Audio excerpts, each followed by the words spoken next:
Hello नमस्कार। आज मैं आपको देने वाला हूं एमपी कांस्टेबल की कंप्लीट इन्फॉर्मेशन। जैसा आप जानते हैं नया नोटिफिकेशन आ गया है, लगभग 4000 वैकेंसीज का नोटिफिकेशन जारी हो चुका है, जिसकी प्रोसेस जल्दी स्टार्ट होने वाली है।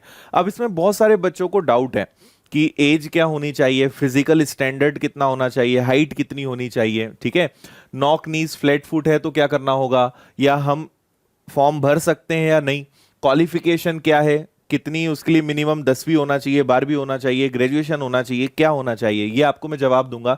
फिजिकल टेस्ट में क्या क्या होता है, एग्जाम का पैटर्न क्या होता है, प्रीवियस पेपर्स आप इसके कहां से डाउनलोड कर सकते हो, इन सब चीजों की इंफॉर्मेशन आज के इस वीडियो में दूंगा। तो एकदम कम से कम टाइम में पूरी फुल इंफॉर्मेशन मैं आपको दूंगा।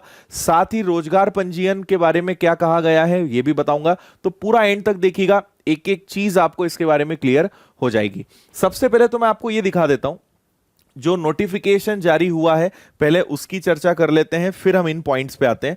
व्यापम ने अभी अपनी वेबसाइट पे ये शो किया है, जिसको आपने देखा होगा। जो इंपॉर्टेंट डेट्स हैं, जो बच्चे ये नहीं जानते हैं, ये मैं जल्दी से बता देता हूं।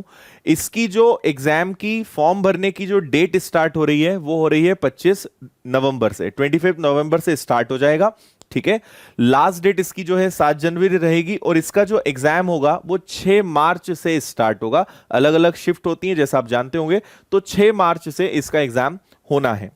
ठीक है, फिर आप देख सकते हैं टोटल वैकेंसीज कितनी है, और आई एम श्योर कि आपने देख लिया होगा क्योंकि ये काफी पहले ही हमारे पास आ चुका था। अदरवाइज आप इसको देख सकते हैं, और इसका मेरा एक वीडियो भी बना हुआ है, आप वो भी देख लीजिएगा। ठीक है, मेन बात करते हैं हम लोग सबसे पहले एज की। तो यहां पे मिनिमम जो एज रखी गई है वो है 18 इयर्स, और मैक्सिमम एज है 33 इयर्स पुरुषों के लिए। ठीक है, वो भी अनारक्षित। अगर महिला आवेदक है या आरक्षित श्रेणी के अनुसूचित जाति, जनजाति या अन्य पिछड़ा वर्ग के विद्यार्थी हैं, तो वो 18 से 38 साल के बीच में अगर हैं तो इसके लिए वो फॉर्म भर सकते हैं। तो ये जो व्यापम ने, पीवी ने अपनी वेबसाइट पे जो नोटिफिकेशन जारी किया था, इसमें केवल इतनी ही चीजें थी। अब हम आते हैं अपनी मेन पॉइंट पर। आपको मैं पूरी चीजें बताता हूं क्योंकि कई लोग कंफ्यूज हैं, कई बच्चे इधर उधर ढूंढ रहे हैं कहां पर क्या मिलेगा। तो मैं आपको यहां पे सारी चीजें अच्छे से बता देता हूं। देखिए, एज के बारे में मैं आपको क्लियर कर चुका हूं। यहां पर मैं चाहूंगा कि आप इनका स्क्रीनशॉट ले लें, मैं साइड हो जाऊंगा, आप इनका स्क्रीनशॉट ले लीजिएगा ताकि आप इसको बाद में भी अपने हिसाब से देख सकें, क्योंकि इसमें समझाने लायक कुछ नहीं है, पूरा हिंदी में है, आप आराम से पढ़ सकते हैं। हाइट जो है वो पुरुषों के लिए आप यहां देख सकते हैं 160 सेंटीमीटर है, और महिलाओं के लिए 158 सेंटीमीटर है ना मिनिमम। और इसी प्रकार सीना जो चेस्ट है, फुलाए बिना फुलाए, वो पूरा यहां पे दिया हुआ है कितना होना चाहिए, है ना। अच्छा, ये एक चीज और मैं आपको बता दूं कि ये सामान्य वर्ग वालों के लिए है ना। ऊंचाई यहां पे अन्य पिछड़ा वर्ग के लिए ऊंचाई ये है, और ये महिलाओं में सभी के लिए यही रहेगी। ठीक है, अब यहां पर आप एक चीज और समझिएगा, ये आप समझ गए हाइट 168, और अगर अन्य पिछड़ा वर्ग के लिए, अगर अनुसूचित जनजाति वर्ग है तो 160 याद रखिएगा, और इसी प्रकार 158 सभी के लिए, महिलाओं में सबके लिए सेम है, वहां कोई चेंज नहीं है। तो ये 3 स्टैंडर्ड हैं। लेकिन कुछ कुछ और जातियां हैं जिनके लिए और थोड़ा सा रिलैक्सेशन होता है हाइट का, वो मैं आपको अभी बताने वाला हूं, है ना। तो इसका आप स्क्रीनशॉट ले लीजिए, ये आपको काम आएगा। अगर आप सामान्य जाति के हैं तो मैं आपको बता ही चुका हूं, अगर इनमें से कोई आपकी जाति है तो फिर यहां पे ये थोड़ा सा क्राइटेरिया होता है, तो इसका स्क्रीनशॉट आप और ले लीजिएगा। ठीक है, चलो अब आपको बता देते हैं भाई, 2 बड़े स्ट्रिक्ट, और वैसे भी पुलिस हो, आर्मी, मिलिट्री जो हमारी होती है, उसमें फिजिकल को लेकर किसी भी प्रकार की दिक्कत नहीं होनी चाहिए। तो यदि अपंग है कोई, यदि फिजिकल हैंडीकैप है, तो वो इसके लिए अप्लाई नहीं कर सकते हैं क्योंकि ये जॉब उनके लिए नहीं होती है ना। अगर नॉक नी की प्रॉब्लम है, फ्लैट फुट की प्रॉब्लम है, या किसी भी प्रकार का दृष्टि दोष है, तो आप इसके लिए अप्लाई नहीं कर सकते हैं। ठीक है, यहां क्लियरली लिखा हुआ है। इसमें कोई कैटेगरी वाइज या कोई ऐसा नहीं कि हम इस कैटेगरी से हैं तो रिलैक्सेशन होगा क्या, इन चीजों में कोई रिलैक्सेशन नहीं होता है। जो फिजिकल टेस्ट होते हैं उनमें भी कोई रिलैक्सेशन नहीं होता है। तो पूर्णतः मेडिकली फिट होना चाहिए, ये आप ध्यान रखें। बाकी जब नोटिफिकेशन आएगा तो उस समय आप और डिटेल में देख लीजिएगा, क्योंकि जैसे कुछ लोग को चश्मा लगा है तो उसका भी एक पर्टिकुलर प्रोविजन होता है, तो वो आप उस समय देखिएगा कि क्या वो एक्सेप्टेबल है या नहीं है।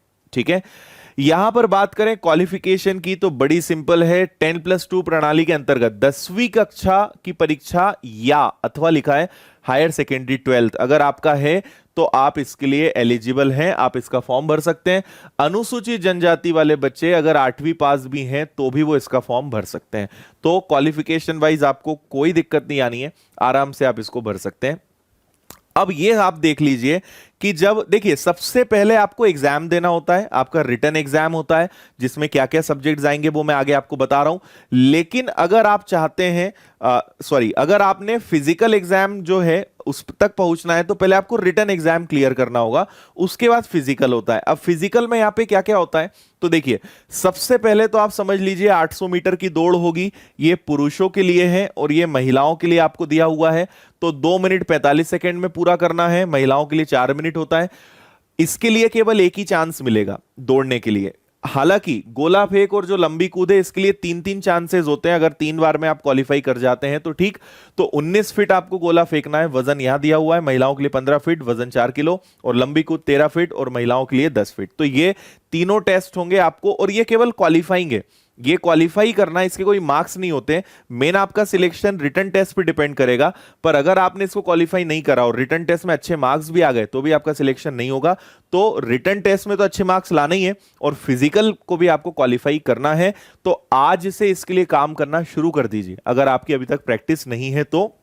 बाकी आप और पढ़ सकते हैं, आरक्षक ट्रेडमैन चालक के लिए अलग है, भूतपूर्व सैनिक के लिए अलग है। तो मैं चाहूंगा आप इसका भी स्क्रीनशॉट ले लीजिए ताकि आपको ये याद रहे, ठीक है। और जैसा मैंने आपसे कहा कि दौड़ने 800 मीटर की जो दौड़ है उसके लिए केवल एक ही चांस होता है, एक अवसर होता है। हालांकि लंबी कूद गोला फेंक के लिए आपको 3 चांसेस मिलेंगे, 3 अवसर आपके पास रहेंगे, और जो आपके पास टाइम है उसमें आपको कंप्लीट करना पड़ेगा, ठीक है।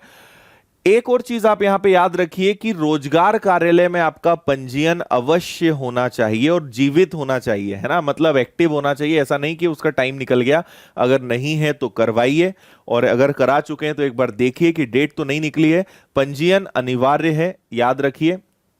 अच्छा, अब आते हैं कि एग्जाम का जो प्रोसेस है, जो पैटर्न है, उसमें क्या क्या होता है, क्या सब्जेक्ट होते हैं, कितने मार्क्स हैं, कितना टाइम है। सो देखिए, 2 पेपर होते हैं, सेकंड पेपर सभी के लिए नहीं होता है, एक पेपर तो कंपलसरी है, सभी के लिए होता है अलग। अगर आप प्रधान आरक्षक कंप्यूटर और सहायक उप निरीक्षक के लिए कंप्यूटर वाली कैटेगरी में है तो एक और पेपर होगा, अदरवाइज एक ही पेपर सबके लिए होता है कॉमन। 2 घंटे का पेपर रहेगा, 100 मार्क्स का ये रहता है। अब इसमें क्या क्या सब्जेक्ट आते हैं तो इसमें देखिए ये हैं 3 सब्जेक्ट जो आपको पढ़ने पड़ते हैं। सामान्य ज्ञान, तार्किक ज्ञान। अब देखिए सामान्य ज्ञान, तार्किक ज्ञान में एक और वीडियो लेकर आऊंगा जिसमें पूरा सिलेबस, टॉपिक, सारी चीजें आपको मैं बताऊंगा। फिलहाल मैं आपको एक मोटा मोटा यहां पे बता देता हूं। आपको सारा जीएस पूरा पढ़ना पड़ेगा, जैसे हिस्ट्री है, ज्योग्राफी है, पॉलिटी है ना। करंट अफेयर्स को आपको पढ़ना पड़ेगा, मध्य प्रदेश का करंट अफेयर्स पढ़ना पड़ेगा, नेशनल, इंटरनेशनल। तो करंट अफेयर्स और पूरा जीएस इसके अंतर्गत आने वाला है, जिसके आपके क्या रहेंगे, 40 मार्क्स आपके पास रहेंगे। बौद्धिक क्षमता और मानसिक अभिरुचि का मतलब होता है रीजनिंग, जिसके 30 क्वेश्चंस रहेंगे, और साइंस और मैथ्स के मिक्स क्वेश्चंस रहेंगे, और ये टोटल आपके 30 क्वेश्चंस इसके भी रहने वाले हैं। पेपर हालांकि इजी आता है, अगर आप अभी से अच्छे से सही तरीके से पढ़ाई करना शुरू कर दें तो आप इसको निकाल सकते हैं, क्योंकि समय पर्याप्त है। पर डिपेंड करता है कि आप सही गाइडेंस में प्रिपरेशन कर रहे हैं या नहीं। बाकी समय अच्छा है, आप शुरू कर सकते हैं, ठीक है। और जैसा मैंने कहा कि पूरा खेल मार्क्स पे डिपेंड करेगा। फिजिकल तो आई एम श्योर कि आप अच्छी मेहनत करेंगे तो निकाल ही लेंगे। मार्क्स अगर अच्छे हैं फिर मेरिट लिस्ट जो है इसके बेस पे बनेगी और आपका सिलेक्शन होगा, ठीक है। बाकी सारी चीजें यहां पर हैं। और मैं ये पीडीएफ, अगर आप स्क्रीनशॉट नहीं लेना चाहते हैं तो ये पीडीएफ हमारा जो टेलीग्राम चैनल है, ठीक है, टेलीग्राम ऐप आप इंस्टॉल कर लीजिएगा, उस पे हमारा आपको ग्रुप मिल जाएगा विनर्स इंस्टीट्यूट के नाम से। तो आप टेलीग्राम पे सर्च कीजिएगा विनर्स इंस्टीट्यूट, है ना, और इंदौर आप लिखेंगे, वैसे तो विनर्स इंस्टीट्यूट लिखने में ही आ जाएगा, पर विनर्स इंस्टीट्यूट इंदौर लिखेंगे तो हमारा एक चैनल दिख जाएगा, उसको आप ज्वाइन कर लीजिएगा। बहुत सारे चैनल्स हैं तो आप उसे ज्वाइन कीजिए, क्योंकि कई सारे फेक अकाउंट्स भी कई लोगों ने बना दिए हैं। तो जिसपे 35,000 से ज्यादा लोग हैं उसको आप ज्वाइन कीजिएगा। वहां पे ही मैं सेम पीडीएफ शेयर कर दूंगा, तो आप इसको आराम से डाउनलोड कर लीजिएगा। तो आपको स्क्रीनशॉट लेने की जरूरत नहीं है, तो इसको आप डाउनलोड कर लेना टेलीग्राम चैनल से। ओके, सो ये सारी बातें हो गई इसके बाद में एक वीडियो जल्दी लेकर आने वाला हूं जिसमें आपको मैं पूरे टॉपिक वाइज बताऊंगा कि क्या क्या टॉपिक पढ़ना है।